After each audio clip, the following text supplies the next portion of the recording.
I've come dressed as Michael today. I put this on this morning when George was desperate for the bathroom and it just stayed on. I'm gonna miss the stump. It's quite beautiful back there, doesn't it? Yeah. I could get used to Boston as a place to, like, Stay. yeah, if I could rent out one of the cafes and do something better. Yeah. Like, this would be the place where I'd start a Chocolate business.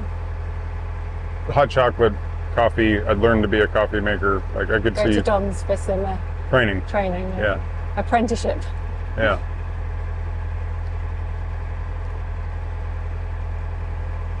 I honestly could see doing that as a, Yeah? yeah.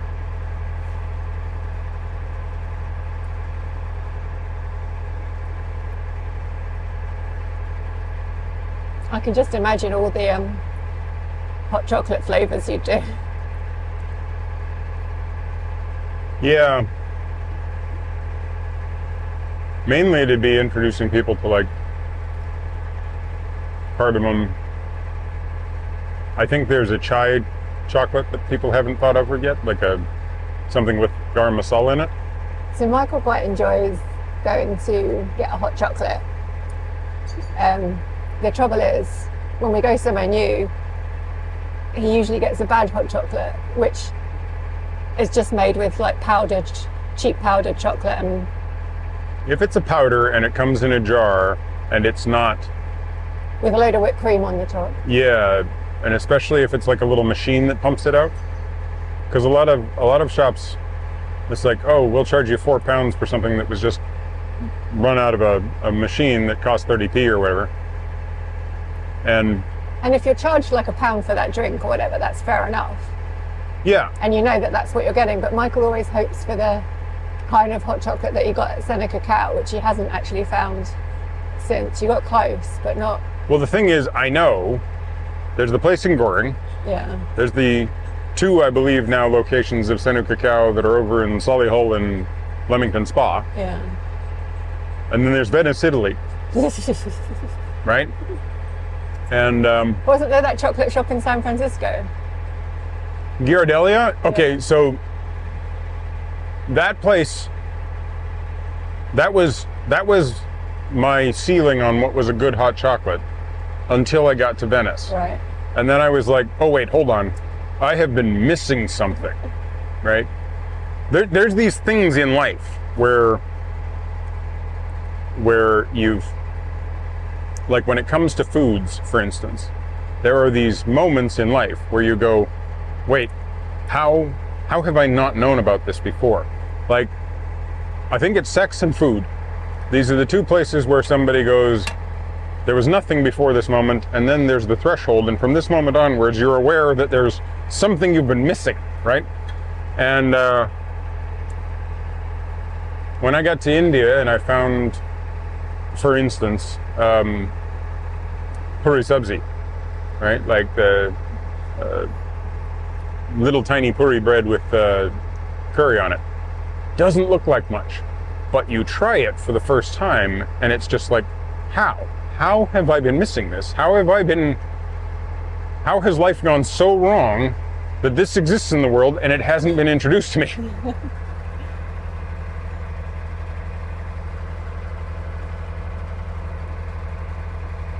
George has got a ball in his mouth. We're going to lose that. We're going to take it back.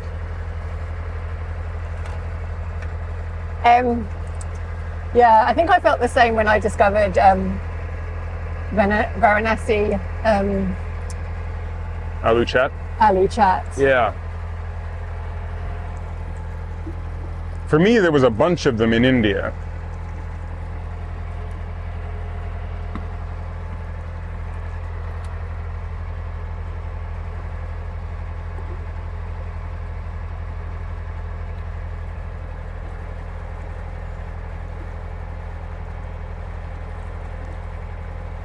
But it's also things like San Francisco sourdough, or like a proper ciabatta, or,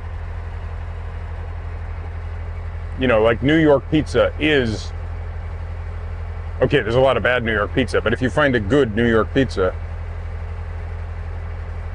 and you hold it in that like sort of folded V shape,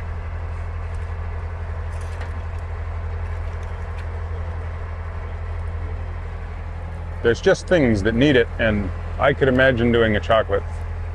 We'll film you making your hot chocolate tonight. Yeah. Can we just do the introduction to this part of the video? Welcome to this part of the video. So I've just left Boston. Michael's quite sad to leave Boston. There's the stump back there. Yeah, I like Boston. It's funny because like I didn't like Whiz Beach. Yeah. But do you think that's because we hit it on a bad day, or do you think it's like that most days? No, I think it's just like there's a lot of people in this country who don't like places where there's been change and upheaval, right? They don't recognize their traditional British high street anymore. And that applies to, frankly, all of England, right? So I don't know how you haven't, kind of given up on it in a sense. I don't know, Cambridge is doing okay for that traditional. Where in Cambridge is the traditional English high street? Oh, you mean like the corner shop one, where you go to your greengrocer and your butcher? The greengrocer, the butcher, and the fish and chips, and that's it. Right? That's the entirety. Maybe in an exotic location there's a sandwich shop, right? Yeah, well, we haven't had that for years. Right. Ever since the Balti shops started showing up in the probably 40s or 50s, right? Like there's been and some of it's been accepted and incorporated into the sort of local milieu, but others haven't. And Whiz Beach is one of these places where if you're away from Whiz Beach and you run into an older fella who was in Whiz Beach in ye good old days before, I don't know, mechanization and the Industrial Revolution or whatever. I'm not exactly sure when this all happened, when the world was a rosier, better place. But it was definitely, pre-labor taking over again, probably during Maggie's time. I'm not sure. So somewhere between the 20s and the 70s, something sort of shifted. Late 70s, early 80s. And there's these people who will look down on someplace like Whiz Beach and give it names like stuff. That won't probably make it into the video. But, that's what I'm saying is you've got these places that are filled with interesting little shops. And for some reason in Whiz Beach, it's all in that one location, that one road. Norfolk Street. And I like Norfolk Street. And I like the sort of economic output and the kind of economic position seems to be the same. Both of them have a lot of empty shops. Both of them have a lot of charity shops and places where there used to be high street shops. Obviously, Boston was better off at some point, but they're both port towns that have had a fair amount of traffic, and then it's gone down, right? Yeah. But somehow, Boston has character that is still around. It feels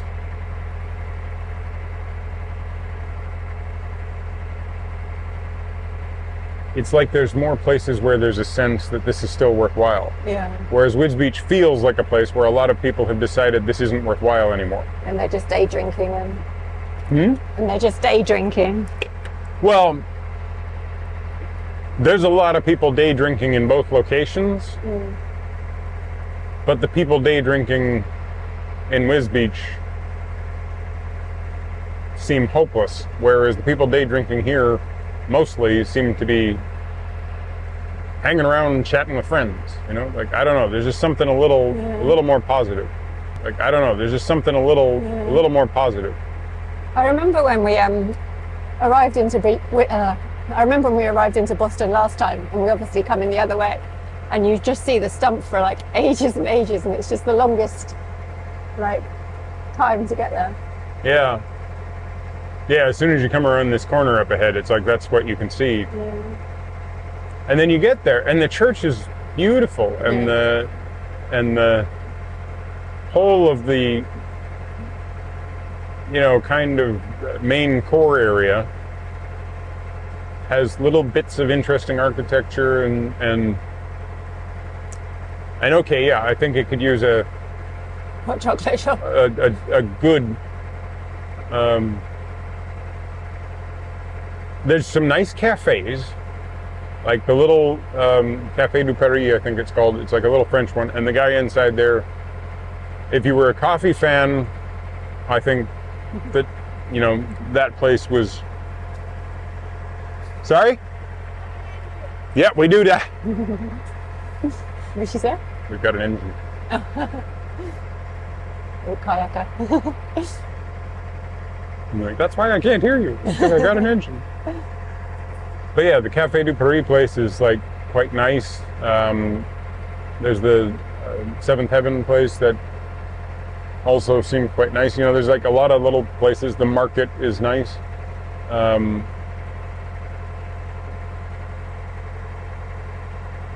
And and yet it does have this sensation of being like a little worse for wear, but you could see it recovering quite quickly, Yeah, and then yesterday we took the train to Skegness. Neither of us had ever been to Skegness before. Yeah, Skegness was actually really cool. Like, how do I put this?